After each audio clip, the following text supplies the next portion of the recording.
پہلا طبقہ ان لوگوں کا ہے جو روزے کی حالت میں اللہ کے لیے اپنا کھانا پینا، اپنی شہوت چھوڑ کر اس کے بدلے اللہ سے جنت پانے کی امید کرتے ہیں۔ اس طبقے نے گویا اللہ کے ساتھ تجارت کی اور اللہ سے معاملہ کیا، اور اللہ ایسے شخص کو اجر ضائع نہیں کرتا جو اچھے عمل کرتا ہے۔ بس ایسے روزے دار کو اللہ تعالیٰ جنت میں جس قدر کھانا پینا اور خدمت کے لیے ہما قسم نعمتیں دینا چاہے گا دے گا۔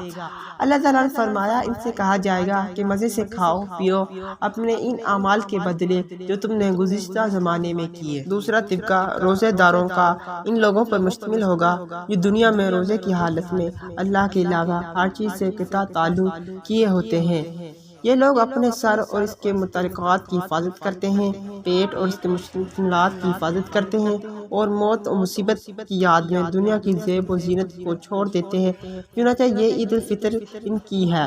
اللہ تعالیٰ نے فرمایا، جسے اللہ کی ملاقات کی امید ہو، بس اللہ کا ٹھہرایا ہوا وقت یقیناً آنے والا ہے، وہ سب کچھ سننے والا، سب کچھ جاننے والا۔